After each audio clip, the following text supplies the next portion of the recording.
आजच डाउनलोड करा आणि तुमच्या आवडत्या मालिकांचा आनंद लुटा।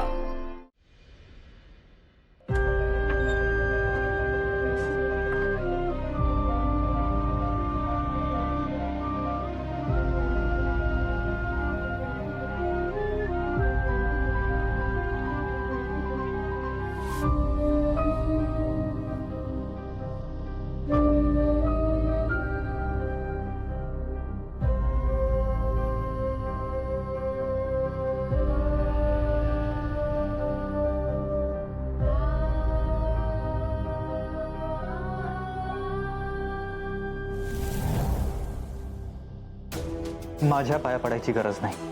आपण नवरा बायको नाही आहोत।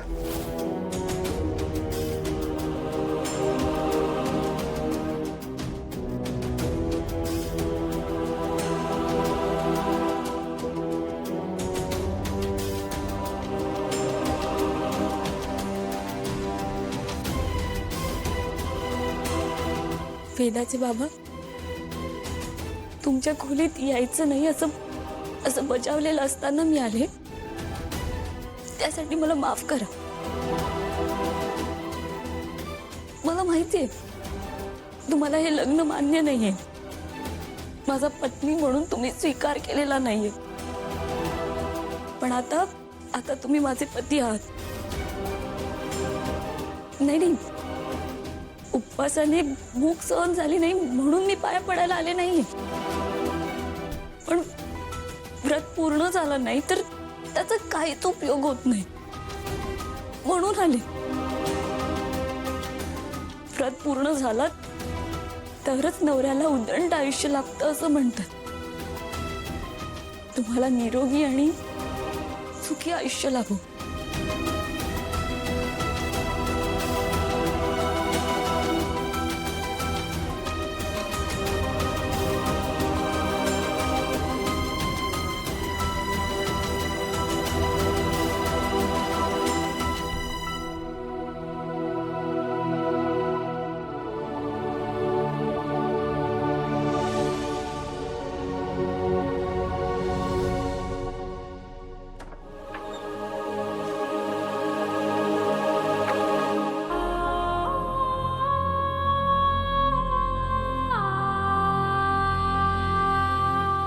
अथर्व,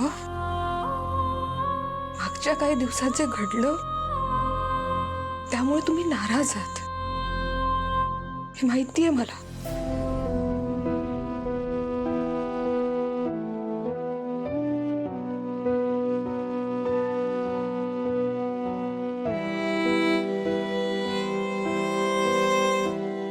तुम्ही मीराला पत्नी म्हणून स्वीकारत नाहीये हेही मी अगदीच समजू शकते, पण अथर्व खरं सांगू, मीरा खूप चांगली मुलगी आहे। अथर्व, तुम्ही त्या नालायक मायाशी लग्न करणार होता फक्त आपल्या वेदासाठी, मग मीराने जे केलंय तेही फक्त आपल्या वेदासाठीच केलंय, म्हणून तरी पत्नी म्हणून तिचा स्वीकार करा। तुम्हाला माहितीये अथर्व, मी बघतीये ना, मीरा वेदाची आई म्हणून तिची प्रत्येक जबाबदारी उत्तमरित्या पार पाडतीये, आणि मला खात्री आहे तुमची पत्नी म्हणून ती प्रत्येक जबाबदारी उत्तमरित्या पार पाडेलच। तुम्ही तिला एकदा संधी द्या, आणि अथर्व, तुम्ही जर असं करणार नसाल ना तर मग मी वचन देते, मी तुम्हाला आणि मीराला एकत्र आणणारच।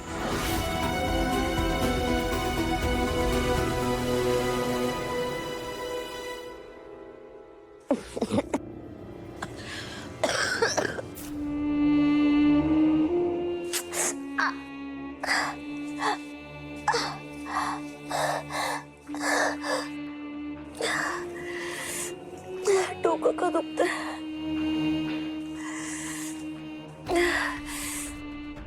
माझं अंगठा दुखतंय।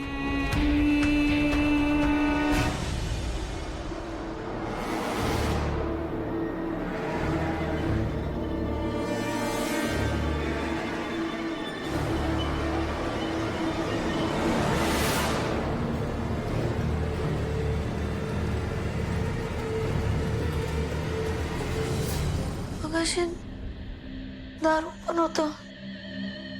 आता बंद कसं झालं मला काहीच कळत नाहीये काय होतंय माझ्यासोबत. माया मॅडम अगं बरी आहेस ना तू आता? हा नाही मॅडम माझं अंग दुखतंय खूप. मला काही कळत नाही. मला चक्कर कशी आली मी इथे आले मला काहीच कळत नाहीये. मी सांगते काय झालं असेल ते. अगं तू अथर्वला मारण्याचा एवढा मोठा प्लॅन केला होतास, तो फसला. त्याचं अपयश तुला झेपलं नसेल आणि त्याच्या स्ट्रेसमुळे तुला चक्कर आली असेल. माया तू एक काम कर, हा तू थोड्या वेळ ना आराम कर. हा खरं सांगू का, तुला नाही का मोठ्या आरामाची गरज आहे कायमच्या. नाही नाही नाही madam I am sorry I am sorry. अगं वेडीस का? सॉरी काय म्हणतेस? माया मी सिरियसली बोलते बाळा. जा जा जाऊन आराम कर जा.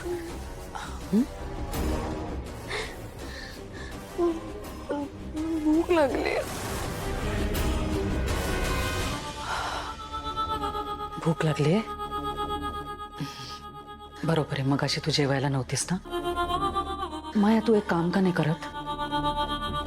आज जे तुला अपयश मिळालंय ना त्याची शिक्षा म्हणून आज तू जेवूच नकोस. खूप झाले स्वतःचे लाड, आता शिक्षा भोग.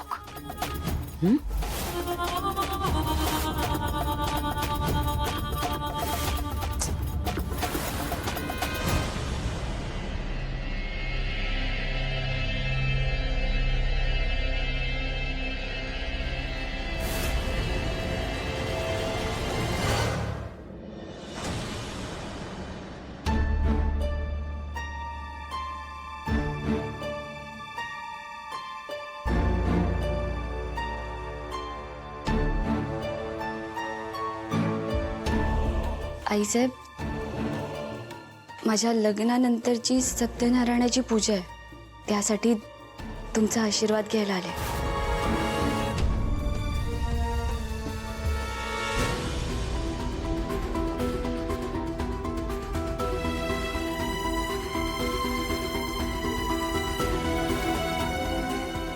आईसाहेब, मी तुमची लेक आहे ना, तुम्ही मला आशीर्वाद नाही देणार?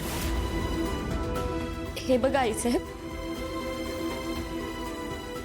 माझ्याकडनं जे पण काय झालं त्यात माझा काहीच स्वार्थ नव्हता. हे सगळं मी आपल्या वेदासाठी केलं. मला मान्य आहे माझं चुकलं असेल, पण तुम्ही राग धरू नका ना.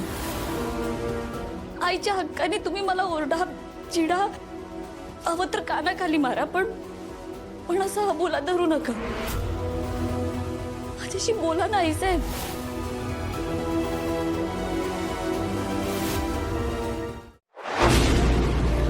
तुला जपणार